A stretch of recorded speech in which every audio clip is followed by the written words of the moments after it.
नमस्कार। आप सभी का स्वागत है मेरे इस आध्यात्मिक चैनल पर। आज हम शुरू कर रहे हैं श्री भगवत गीता का पहला अध्याय, अर्जुन विषाद योग। महाभारत की युद्ध भूमि में जब अर्जुन अपने ही परिवार और गुरुओं को सामने देखते हैं तो उनके मन में दुख, मोह और भ्रम उत्पन्न होता है। इसी स्थिति में गीता का दिव्य ज्ञान प्रारंभ होता है। तो आइए श्रद्धा और ध्यान के साथ गीता के पहले अध्याय का पाठ और उसका महत्व समझते हैं। सबसे पहले हम ध्यान करते हैं भगवान श्री कृष्ण का और गुरुजनों को स्मरण करते हैं। ओम श्री परमात्मने नमः। पहला अध्याय। धृतराष्ट्र बोले, हे संजय, धर्मभूमि कुरुक्षेत्र में इकट्ठे हुए युद्ध की इच्छा वाले मेरे और पांडु के पुत्रों ने क्या किया। इस पर संजय बोले, उस समय राजा दुर्योधन ने व्यूह रचनायुक्त पांडवों की सेना को देखकर द्रोणाचार्य के पास जाकर यह वचन कहा, हे आचार्य, आपके बुद्धिमान शिष्य पुत्र धृष्टुमन द्वारा व्यूहाकार खड़ी की हुई पांडु पुत्रों की इस बड़ी भारी सेना को देखिए। इस सेना में बड़े बड़े धनुषों वाले युद्ध में भीम और अर्जुन के समान बहुत से सूरवीर हैं, जैसे सात्विक और विराट तथा महारथी राजा दुपुत्र और धृष्टकेतु, चेकितान तथा बलवान काशीराज, पुरुचित, कुंती भोज और मनुष्यों में श्रेष्ठ शैव्य और पराक्रमी युद्धमन्यु तथा बलवान उत्मोजा, सुभद्रा पुत्र अभिमन्यु और द्रौपदी के पांचों पुत्र के ये सभी महारथी हैं। हे ब्राह्मण श्रेष्ठ, हमारे पक्ष में भी जो प्रधान हैं उनको आप समझ लीजिए। आपके जानने के लिए मेरी सेना के जो सेनापति हैं उनको कहता हूँ। एक तो शिवम आप और पितामह भीष्म तथा कर्ण और संग्राम विजयी कृपाचार्य तथा वैसे ही अश्वत्थामा, विकर्ण और सोमदत्त का पुत्र भूरिश्रवा तथा और भी बहुत से सूरवीर अनेक प्रकार के शस्त्र अस्त्रों से युक्त, मेरे लिए जीवन की आशा को त्यागने वाले सब के सब युद्ध में चतुर हैं। भीष्म पितामह द्वारा रक्षित हमारी वह सेना सब प्रकार से अजेय है और भीम द्वारा रक्षित इन लोगों की यही सेना जीतने में सुगम है। इसलिए सब मोर्चों पर अपनी अपनी जगह स्थित रहते हुए आप लोग सब के सब ही निसंदेह भीष्म पितामह की ओर से रक्षा करें। इस प्रकार द्रोणाचार्य से कहते हुए दुर्योधन के वचनों को सुनकर कौरवों में वृद्ध बड़े प्रतापी पितामह भीष्म ने उससे दुर्योधन के हृदय में हर्ष उत्पन्न करते हुए उच्च स्वर से सिंह की नाद के समान गर्जन कर शंख बजाया। उसके उपरांत शंख और नगारे तथा ढोल, मृदंग और नरसिंह आदि बाजे एक साथ ही बजी। उनका वह शब्द बड़ा भयंकर हुआ। उसके अनंतर सफेद घोड़ों से युक्त उत्तम रथ में बैठे हुए श्री कृष्ण महाराज और अर्जुन ने भी अलौकिक शंख बजाए। उनमें श्री कृष्ण महाराज पांचजन्य नामक शंख और अर्जुन ने देवदत्त नामक शंख बजाया। भयानक क्रम वाले भीमसेन ने पौंड नामक महाशंख बजाया।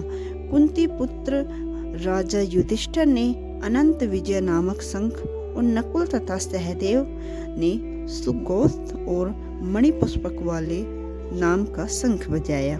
श्रेष्ठ धनुष वाले काशीराज और महारथी शिखंडी और धृष्टुमन तथा राजा विराट और अजय सात्यकी तथा राजा दुपुत्र और द्रौपदी के पांचों पुत्र और बड़ी भुजाओं वाले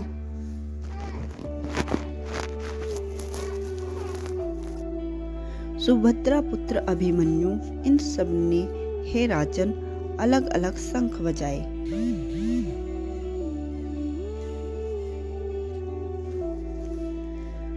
सुभद्रा पुत्र अभिमन्यु, इन सब ने हे राजन अलग अलग शंख बजाए और उस भयानक शब्द ने आकाश और पृथ्वी को भी शब्दायमान करते हुए धृतराष्ट्र पुत्रों के हृदय विदीर्ण कर दिए। हे राजन, उसके उपरांत कपिध्वज अर्जुन ने खड़े हुए धृतराष्ट्र पुत्रों को देखकर उस शस्त्र चलने की तैयारी के समय धनुष उठाकर ऋषिकेश श्री कृष्ण महाराज से यह वचन कहा, हे अच्युत, मेरे रथ को दोनों सेनाओं के बीच में खड़ा करिए। जब तक मैं इन स्थित हुए युद्ध की कामना वालों को अच्छे प्रकार देख ना लूं, इस युद्ध रूप व्यापार में मुझे किन किन के साथ युद्ध करना योग्य है। दुर्बुद्धि दुर्योधन का युद्ध में कल्याण चाहने वाले जो ये राजा लोग इन सेना में आए हैं, उन युद्ध करने वाले लोगों को मैं देखना चाहूंगा। संजय बोले, हे धृतराष्ट्र, अर्जुन द्वारा इस प्रकार कहे हुए महाराज श्री कृष्णचंद्र ने दोनों सेनाओं के बीच में भीष्म और द्रोणाचार्य के सामने और संपूर्ण राजाओं के सामने उत्तम रथ को खड़ा करके ऐसा कहा कि हे पार्थ, इन इकट्ठे हुए कौरवों को देख। उसके उपरांत प्रथापुत्र अर्जुन ने उन दोनों ही सेनाओं में स्थित हुए पिता के भाइयों को, पितामहों के आचार्यों को, मामों को, भाइयों को, पुत्रों को, पौत्रों को तथा मित्रों को, ससुरों को और सुहृदों को भी देखा। इस प्रकार उन खड़े हुए संपूर्ण बंधुओं की ओर देखकर वे अत्यंत करुणायुक्त हुए। कुंती पुत्र अर्जुन शोक करते हुए बोले, हे कृष्ण, युद्ध की इच्छा रखने वाले खड़े हुए सौजन समुदाय को देखकर मेरे अंग स्थिर हुए जाते हैं और मुख भी सूखा जाता है और मेरे शरीर कंप तथा रोमांच होता है तथा हाथ से गांडीव धनुष गिरता है और त्वचा भी बहुत चलती है। मेरा मन भ्रमित सा हो रहा है, इसलिए मैं खड़ा रहने को भी समर्थ नहीं हूँ। हे केशव, लक्षणों को भी विपरीत ही देखता हूँ तथा युद्ध में अपने कुल को मारकर कल्याण भी नहीं देखता। हे कृष्ण, मैं विजय नहीं चाहता और राज्य तथा सुखों को भी नहीं चाहता। हे गोविंद, हमें राज्य से क्या प्रयोजन है अथवा भोगों से और जीवन से भी क्या प्रयोजन है, क्योंकि हम जिनके लिए राज्य, भोग और सुखाधिक इच्छित हैं, वे ही यह हम सब धन और जीवन की आशा को त्याग कर युद्ध में खड़े हैं, जो कि गुरुजन, ताऊ, चाचे, लड़के और वैसे ही दादा, मामा, ससुर, पोते, साले तथा और भी संबंधी लोग हैं। इसलिए हे मधुसूदन, मुझे मारने पर भी अथवा 3 लोक के राज्य के लिए भी मैं इन सबको मारना नहीं चाहता, फिर पृथ्वी के लिए तो कहना ही क्या। हे जनार्दन, धृतराष्ट्र के पुत्रों को मारकर भी हमें क्या प्रसन्नता होगी, इन आतताइयों को मारकर हमें पाप ही लगेगा। इसलिए हे माधव, अपने बांधव धृतराष्ट्र के पुत्रों को मारने के लिए हम योग्य नहीं हैं, क्योंकि अपने कुटुंबों को मारकर हम कैसे सुखी होंगे। यद्यपि लोभ से भ्रष्ट चित हुए ये लोग कुल के नाशकृत दोष को और मित्रों के साथ विरोध करने में पाप को नहीं देखते, परंतु हे जनार्दन, कुल के नाश करने से होते हुए दोष को जानने वाले हम लोगों को इस पाप से हटने के लिए क्यों नहीं विचार करना चाहिए, क्योंकि कुल के नाश होने से सनातन कुल धर्म नष्ट हो जाता है। धर्म के नाश होने से संपूर्ण कुल को पाप भी बहुत दबा लेता है तथा हे कृष्ण, पाप अधिक बढ़ जाने से कुल की स्त्रियां दूषित हो जाती हैं और हे वासनीय, स्त्रियों के दूषित होने पर वर्ण संकर उत्पन्न होता है और वर्ण संकर कुल घातियों को और कुल को नरक में ले जाने के लिए ही होता है।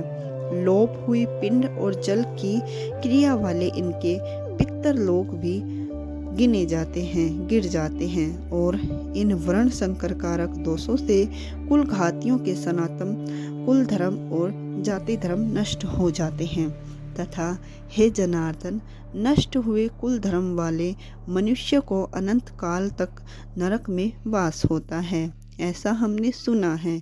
अहो, शोक है कि हम लोग बुद्धिमान होकर भी महान पाप करने को तैयार हुए हैं, जो कि राज्य और सुख के लोभ से अपने कुल को मारने के लिए उद्धत हुए हैं। यदि मुझ शस्त्र रहित ने सामना करने वाले लेके शस्त्रधारी धृतराष्ट्र के पुत्र रण में मारे तो वह मारना भी मेरे लिए अति कल्याणकारक होगा।